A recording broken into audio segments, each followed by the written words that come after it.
for speaking to me. This was phenomenal. As I was telling Darryl, I've been watching since I was basically a kid. I shouldn't have been watching, but I saw it and I loved it. So, with this installment, what I wanted to know was from both of you, what was very important about both the arc of Noah, but the arc of the show in general, and how each character is able to progress from when we last seen them in Jumping the Broom. Pat, shall I jump in? Sure. So when we last saw Noah and Wade, they were just getting married. They had been through some questionable moments in terms of like, are you committed to this? Are you serious about this? Does your family know that this is happening? Stuff like that was happening in that movie, right? So seeing them 15 years later, they are very clearly very in the groove as a couple. I don't think they're having those issues have obviously fallen by the wayside. They know what they're doing and they support each other in ways that, married folks hopefully support each other. And they've both really started um, excelling in their careers. I'd say Noah is an executive producer on a TV show.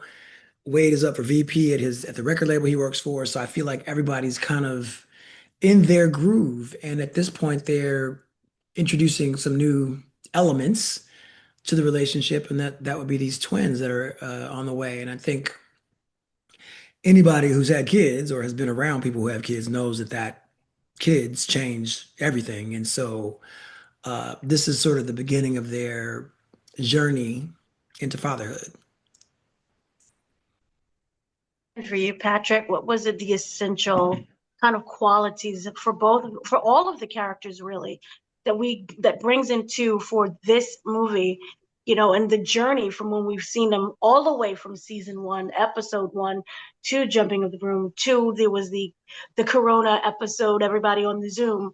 What was the importance of the evolution of everyone? Well, we've grown up with the characters over these 20 years, so it was just the natural progression to show where would they be, now. We don't get to see, we haven't seen a lot of portrayals of, what I call, the next season of life. We don't like to use the term middle age, but let's keep it real. That's what it is. And, we lost a whole generation of Black queer people in the AIDS epidemic that we didn't really see them reach middle age. So it's almost like it's kind of a newer thing. And so I think, Noah's Ark was always about reflecting the community, showing, aspirational aspects and what was possible in life. So when we started, Noah was in his 20s and, now he's in his 40s. So that's a very different life. And it's exciting to explore that through the eyes of these characters. What I would would say, you say? Janet, Oh, to your question also, I do think that one thing that we see in this, I'll just speak from the perspective of the actor playing Noah, is that when we started this show, Noah was very much dependent on his friends and their opinions about how to get through his day. Like every episode was like, what am I gonna do about this? And he was calling his friends as soon as he, got his clock cleaned. He was like, girl, this is what happened. What am I gonna do? And I feel like at this point, Noah is the EP of a TV show. He is managing many things, including his life, and I would say to some extent his friends' lives. He's the one kind of that they're looking to now because he has matured and gotten to a point where he understands the things that he was looking to them for 20 years ago. So I think that in terms of the arc, Noah is kind of the adult in the room now. Like everyone else is, we all have our moments of,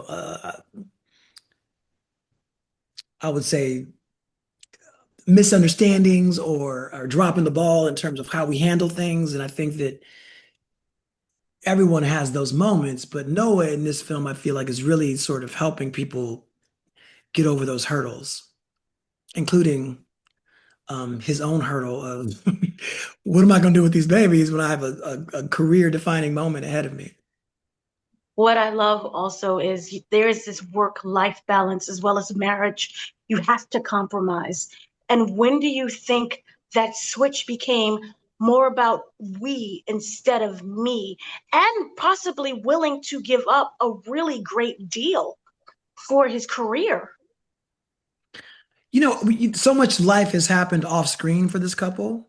I Mhm. think that in the 15 years that they have sort of developed their relationship as well as their careers, they have sort of learned when to allow one to take the lead in terms of career and let me support you in this. Like when Noah is looking at the footage of Uncle Johnny, can we say that? Am I allowed to say Uncle Johnny, Patrick? Yeah, you're allowed to Of say the uncle, anything. of We the do this uncle, whole thing after the thing. I You don't can know what spoil you're talking everything. about. It's the uncle. It's the of the uncle. I don't uncle, know what you're sorry, talking about. of the footage of the uncle, and Wade comes in and says, "You know, you're taking this job, right?" There's this understanding that these two have been supporting each other in their careers and making sure that each one is in place to do exactly what they need to do to excel. And now that they're at this new place in their relationship where children are about to be involved, they're negotiating and navigating that together. And I think it's a big, that's a big deal. You can't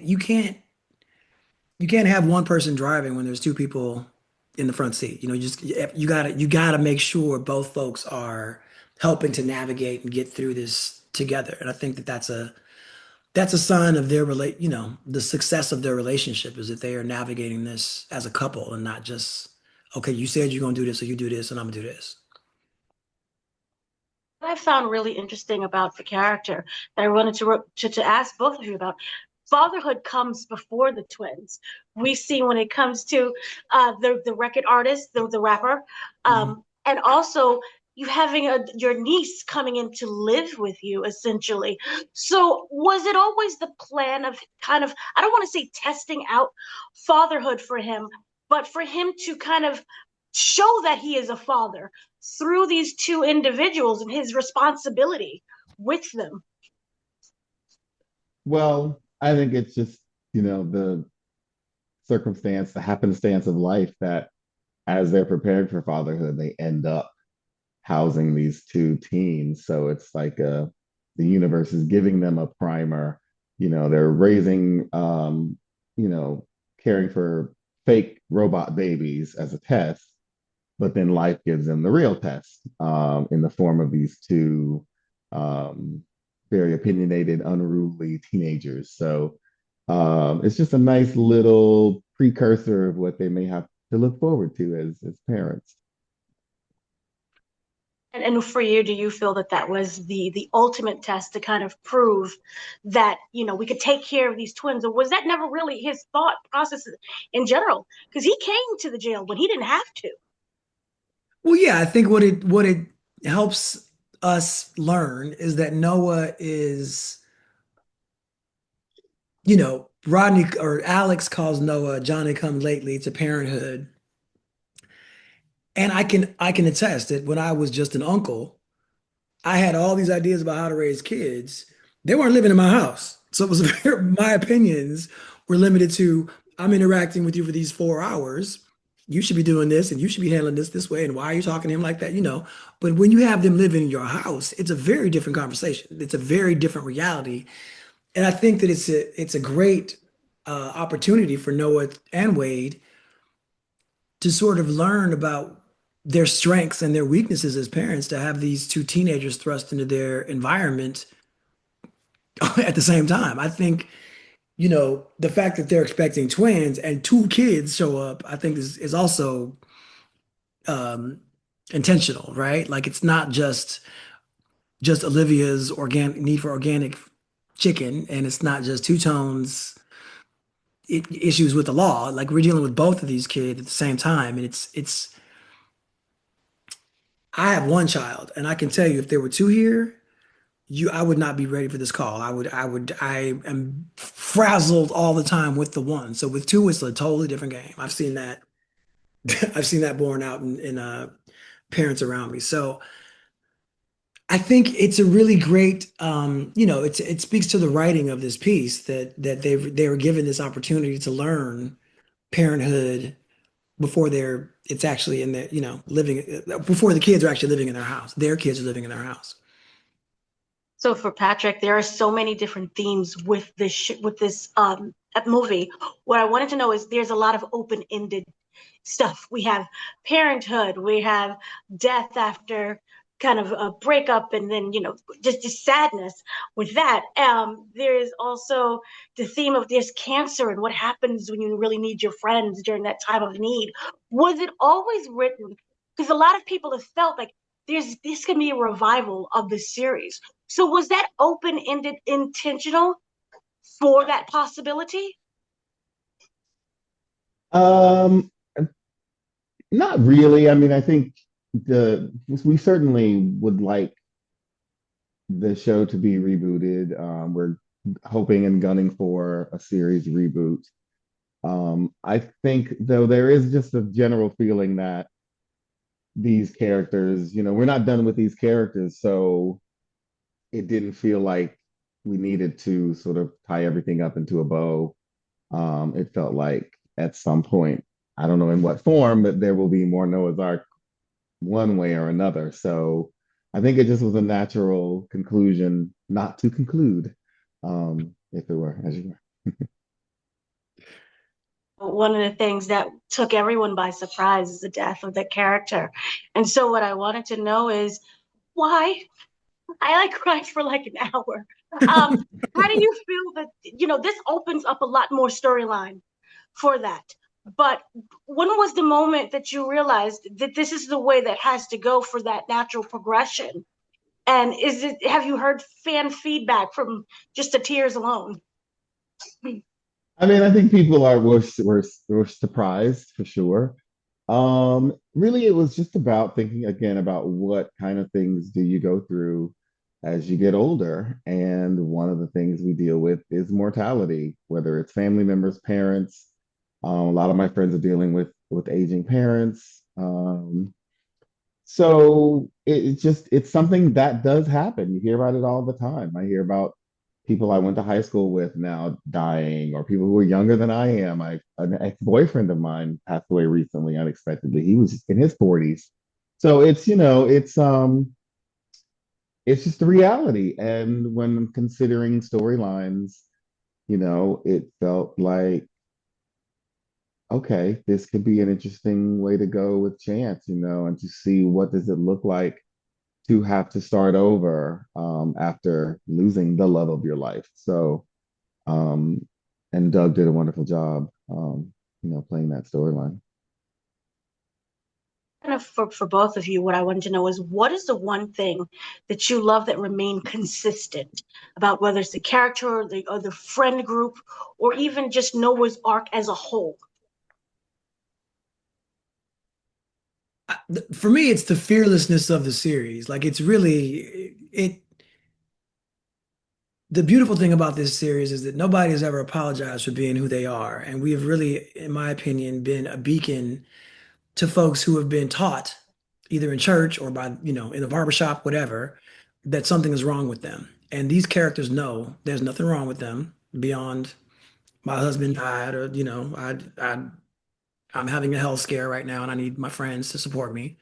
Um, and the love of the friend group. I mean, obviously, this is in many ways Noah's love story, but it's also that scene where they're dancing to Diana Ross in the house when they go to Chance's rescue, because he's just buried, put the headstone down for Eddie. That is such a beautiful moment. It really captures the spirit of this show, which has always been about these four men and how they support each other and how they love each other. And I think that unabashed support and love for one another is something that we all need to see more of. And this show has always celebrated that, and that's something that I'm very proud of. For you, Patrick? For me, yeah, just really, the show at its core is about this group of friends, this group of chosen family, and checking in on these guys 20 years after the premiere is like a family reunion.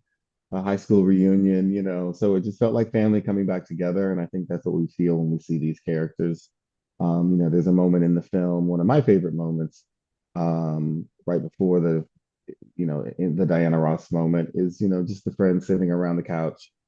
And that scene is a tribute to a scene in Waiting to Exhale, a very, you know, we set it up very similarly as a throwback. And that's because that's what it's about, you know, it's about this chosen family and how they show up for each other. So yeah.